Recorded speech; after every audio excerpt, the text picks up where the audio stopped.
खबरों में आगे बढ़ेंगे। उपराष्ट्रपति चुनाव को लेकर विपक्ष ने रणनीति बनाई। सभी विपक्षी सांसद मॉक मतदान करेंगे और आपको ये भी जानकारी देते चले कि कल उपराष्ट्रपति चुनाव के लिए वोटिंग होगी। विपक्ष के उम्मीदवार बी सुदर्शन रेड्डी ने सभी सांसदों को चिट्ठी लिखी है। संविधान बचाने और अंतरात्मा की आवाज पर वोटिंग की अपील की है। उनकी तरफ से की गई है।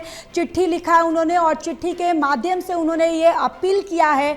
ये बड़ी जानकारी आप तक साझा करें, जहां पर आपको बताते चले कि उपराष्ट्रपति चुनाव को लेकर विपक्ष ने रणनीति बनाई और सभी विपक्षी सांसद मॉक मतदान करेंगे, जहां कल उपराष्ट्रपति चुनाव के लिए वोटिंग होगी। और विपक्ष के उम्मीदवार जो हैं बी सुदर्शन रेड्डी ने सभी सांसदों को चिट्ठी लिखी है और उन्होंने चिट्ठी में लिखा है कि संविधान बचाने और अंतरात्मा की आवाज पर वोटिंग की अपील उनकी तरफ से की गई है। और चलिए सीधे रुक करते हैं इसी खबर पर। ज्यादा जानकारी के साथ एसोसिएट एडिटर प्रदीप कुमार हमारे साथ जुड़ चुके हैं। प्रदीप, कल का दिन काफी अहम और काफी खास, क्योंकि उपराष्ट्रपति चुनाव का कल वोटिंग होने वाला है। और देखिए जिस तरीके से उपराष्ट्रपति चुनाव को लेकर विपक्ष भी जो है अब अपनी रणनीति बना चुका है। देखिए 9 सितंबर यानी कल उपराष्ट्रपति चुनाव के लिए वोटिंग होनी है और उससे पहले एनडीए और विपक्षी खेमों में जो हलचल है राजनीतिक तौर पर वो देखने को मिल रही है। एनडीए के उम्मीदवार सीपी राधाकृष्णन मैदान में है, जबकि विपक्ष के संयुक्त उम्मीदवार बी सुदर्शन रेड्डी के बीच सीधा मुकाबला है। ऐसे में दोनों उम्मीदवार जो दक्षिण भारत से हैं, एक बड़ा मुकाबला यहाँ पर देखने को मिलेगा। राजनीतिक वैचारिक तौर पर इस लड़ाई का अपना महत्व है और इसलिए इस लड़ाई को एक बड़ी लड़ाई करार दिया जा रहा है। दूसरी तरफ राजनीतिक हलचलें बढ़ी हुई हैं। बीजेपी की वर्कशॉप चल रही है। आज दूसरा दिन है। प्रधानमंत्री नरेंद्र मोदी का संबोधन करीब 4 बजे बताया जा रहा है। इस बीच आज फोकस जो रहना है बीजेपी वर्कशॉप की बैठक में, वो मुख्य तौर पर रहना है कि जो ट्रेनिंग का पार्ट है जिसमें बैलेट के जरिए वोट डाले जाएंगे और कोई भी वोट यहाँ पर जो है अवैध ना हो, इसकी पूरी तरीके से ट्रेनिंग दी जानी है। और इसलिए विशेष तौर पर कैसे मोड़ना है बैलेट को, कैसे उसमें मतपत्र का इस्तेमाल करना है, ये पूरी ट्रेनिंग दी जाएगी। आज विशेष फोकस इस पर रहना है। बीते कल जब प्रधानमंत्री इस बैठक में शामिल हुए थे तब आखिरी पंक्ति में बैठे हुए नजर आए थे और एक बड़ा मैसेज राजनीतिक तौर पर नेता और कार्यकर्ता के बीच, सांसद के बीच कोई खास अंतर नहीं है, इसका वो देते नजर आए थे। लेकिन बैठक विधानसभा में आयोजित की जाए ये भी जानकारी मिली है। इसके अलावा दूसरी तरफ देखें तो विपक्षी खेमे की ओर से भी यहाँ पर तैयारी चल रही है। आज मॉक मतदान होना है संसद के सेंट्रल हॉल में यानी संविधान सदन में, और इसमें सांसद मौजूद रहेंगे और वो कहीं ना कहीं उनके जुड़ी प्रक्रिया है जो कल वोटिंग का दिन है उससे पहले इससे जुड़ा हुआ ये कार्यक्रम है। ये भी जानकारी मिली है कि आज जो डिनर बुलाया गया था वो रद्द कर दिया गया है, क्योंकि पंजाब में बाढ़ है। ऐसे में कांग्रेस अध्यक्ष मल्लिकार्जुन खड़गे की ओर से आज विपक्षी सांसदों का डिनर बुलाया गया था, लेकिन पंजाब में भारी बाढ़ और जिस तरीके से जनहानि हुई है उसके मद्देनजर ये रद्द किया गया है। इससे पहले एनडीए का भी डिनर रद्द हुआ था।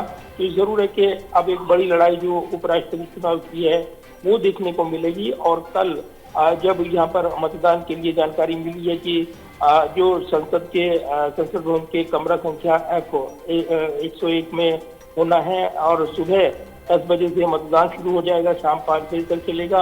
उसके बाद गिनती की जाएगी मतपत्रों की और उसके बाद शाम 6 बजे के आसपास ये बताया जा रहा है कि उसके बाद कभी भी परिणाम घोषित कर दिया जाएगा। तो ये जरूर है कि उपराष्ट्रपति चुनाव जो है एक बड़ा मुकाबला बनकर उभर रहा है और निर्वाचन मंडल में जो संसद के दोनों सदनों के सदस्य शामिल होते हैं, राज्यसभा के मनोनीत सदस्य भी निर्वाचक मंडल में शामिल होने के पात्र हैं, इसलिए चुनाव में वो हिस्सा लेंगे। तो कहीं ना कहीं एक बड़ा चुनावी मुकाबला ये बनकर उभरेगा।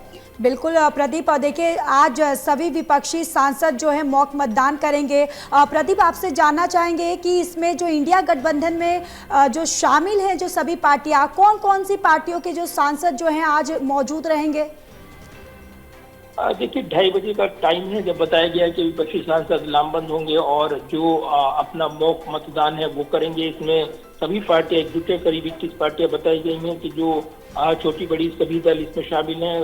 यही पार्टियों के सांसद भी नहीं है लेकिन वो भी समर्थन कर रही हैं और इस पूरे मतदान को एक वैचारिक लड़ाई के तौर पर विपक्ष उभार रहा है। हालांकि आंकड़ों के लिहाज से ये बताया जा रहा है कि जहाँ जो एनडीए की जीत है वो सुनिश्चित है, लेकिन दूसरी तरफ इसमें सेंध लगाने के लिए विपक्ष की मंशा बिल्कुल साफ है कि वैचारिक तौर पर अपने उम्मीदवार को लेकर आए हैं और इस बीच विष्णुदर्शन रेड्डी ने सभी सांसदों को पत्र लिखकर अंतरात्मा की आवाज पर वोट देने की अपील की है। इसके अलावा उन्होंने ये भी जिक्र किया है कि ये संविधान बचाने की लड़ाई है, लोकतंत्र बचाने की लड़ाई है। तो अगर देखें राज्यसभा के 12 मनोनीत सदस्य, लोकसभा के 543, इसमें वर्तमान में एक सीट खाली है।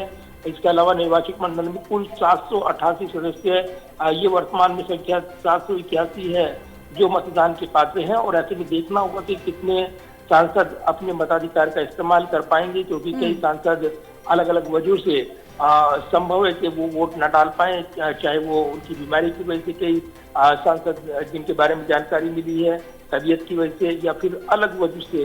तो ऐसे में देखना होगा कि कुल मतदान कितना होता है और किसके पक्ष में कितने वोट पड़ते हैं। इसको एक एक वोट सुनिश्चित करने को लेकर एनडीए की और विपक्ष की जो बैठक है वो इस पर फोकस लगा हुआ है और कहीं ना कहीं एक दूसरे के खेमे में सेंधमारी को लेकर इस ये जो उपराष्ट्रपति का चुनावी मुकाबला है ये काफी एक बड़ा मुकाबला बनकर उभरेगा ये कहा जा रहा है। तो निश्चित तौर पर काफी अहम दिन रहने वाला है 9 सितंबर यानी कल का, और वोटिंग का दिन, और उससे पहले राजनीतिक हलचल बढ़ी हुई है।